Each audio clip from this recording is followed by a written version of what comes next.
তো গাইস এই যে দেখতেছো স্ক্রিনে দেওয়া একটা নিষ্পাপ বাচ্চা, তার নাম হচ্ছে অপু ভাই দা বিগেস্ট এমসি। এই অপু ভাই কিন্তু খুবই নিষ্পাপ আর ছোট বাচ্চা, কারণ সে এখনো গাভীর দুধ খায় আর তার গাভীটা হচ্ছে এটা।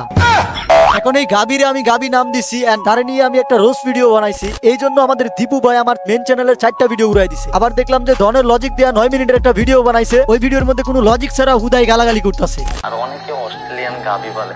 ভাই তোমাদের আম্মুর দেখাইছো, তোমাদের আম্মুর দুধ তোমার বোনের নাই ছোট ছোট, তোমার মায়ের নাই ছোট ছোট, তার মানে এই না যে তুমি আরেকজন মেয়েকে নিয়ে কথা। তোর এই 9 মিনিটের লজিকলেস ভিডিওটার মধ্যে আমাদের নিয়ে যেসব কথা বলছস, আমাদের মা বোনদের নিয়ে টান দিছস, তুই মা বোনদেরকে নিয়ে কথা বলে আমাদের পার্সোনাল অ্যাটাক করছস। এখন তোরে আমি পার্সোনাল অ্যাটাক করব, তোর গার্লফ্রেন্ডের নিয়ে আমি পার্সোনাল অ্যাটাক করব। তুই আমার ভিডিও উড়াই দিছস, আমি তোরে কিচ্ছু বলি নাই, কিন্তু রিসেন্টলি তুই রোস্টারদের মা বোনদের নিয়ে কথা বললি, ওমরের ফ্যানদেরকে ওমরের আব্বা বানাইলি। এই যে তুই তোর ভিডিওটার মধ্যে লজিকলেস কথাগুলো বললি, তোর এই প্রত্যেকটা কথার জবাব তুই আজকের ভিডিওতে পাবি। আর অনেকে অস্ট্রেলিয়ান গাভী বলে। হ্যাঁ আমি গাবি বলছি, এই অস্ট্রেলিয়ার গাবি নামটা এই সামজিদি দিছে, আমি দিছি। অস্ট্রেলিয়ার গাবি নামটা আমি দিছি, কিন্তু কেন দিছি সম্মানিত দীপু ভাইয়ের একটু বুঝাই কেন দিছি। এক দীপু ভাই, ফার্স্ট বিষয় হচ্ছে কোন ভদ্র ফ্যামিলির সন্তান, কোন ভদ্র ঘরের মেয়ে এভাবে ভিডিও বানাইতে পারে? অর্ধেক কাপড় খুইলা অর্ধেক কাপড় পইরা এভাবে ভিডিও বানাইতে পারে? আবার পর পুরুষের সাথে এভাবে চিপকায় চিপকায় কুলে উইটা ভিডিও বানাইতে পারে? আবার ভিডিও বানানির নাম করে এভাবে দুধ দেখাইতে পারে, চিপা চাপা দেখাইতে পারে? তুই দীপু ভাইয়ের নাকি অনেক হেডাম, তোর পাশায় নাকি অনেক জোর, তুই নাকি লিডার। দেও আমার কথাগুলোর উত্তর, দেহি তোর পাশার মধ্যে কতটা হেডাম। দে আমার কথাগুলোর উত্তর, দেহি তোর পাশার মধ্যে কতটা হেডাম। তোর গার্লফ্রেন্ডের গাবি বলছি দেখে তুই আমার ভিডিও উড়াই দিছস। তোর গার্লফ্রেন্ড তো একটা গায়ের মতো চলে, গাই গাই গাই, বুঝছস? এই যে এটারে বলে গাবি, এটার যেমন মনে করো যে বাইরে থাকে, তোর গার্লফ্রেন্ডেরও সেম বাইরে থাকে, এই জন্য আমি গাবি বলছি।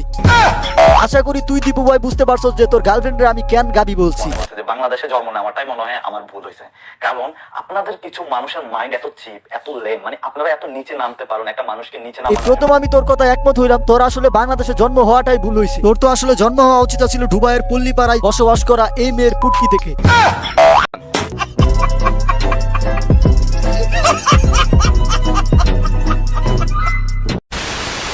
মেয়েকে খারাপ কমেন্ট করার আগে, একটা মেয়ের কিছু নিয়ে কথা বলার আগে তুমি তোমার ফ্যামিলি, তোমার বোনের দিকে তাকাও, তোমার মায়ের দিকে তাকাও। হ্যাঁ অবশ্যই একটা মেয়ের নিয়ে কথা বলার আগে মা বোনের দিকে তাকাবো, যদি সে মেয়েটি হয় ইসলামের আদর্শে গড়া নারী, পর্দাশীল নারী। কিন্তু এই মেয়ের মতো ম্যাগি নুডলসকে নিয়ে কথা বলার জন্য মা বোনের দিকে আসলে তাকাইতে হয় না। ফুটপাতের জিনিসগুলোকে সবাই হাতাইতে পারে, ফুটপাতের জিনিস নিয়ে সবাই মন্তব্য করতে পারে। দীপু ভাই আসলে তোর গার্লফ্রেন্ড তো ফুটপাতের জিনিস।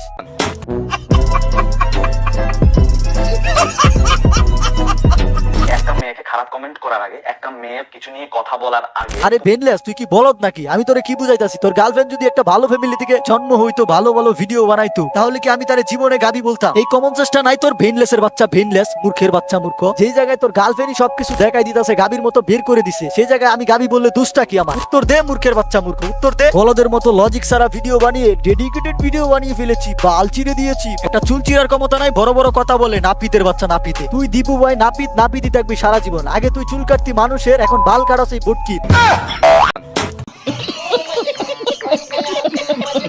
তো যাই হোক গাইস, এই ছিল ভিডিও, দেখা হচ্ছে নেক্সট ভিডিওতে। এই ভিডিওটা জাস্ট ওর কয়েকটা কথা রিপ্লাই দেওয়ার জন্য বানাই। যাই হোক, নেক্সট তোমরা কাকে নিয়ে রোস্ট চাও সেটা অবশ্যই কমেন্টে জানাই দিবা। তো বাই বাই।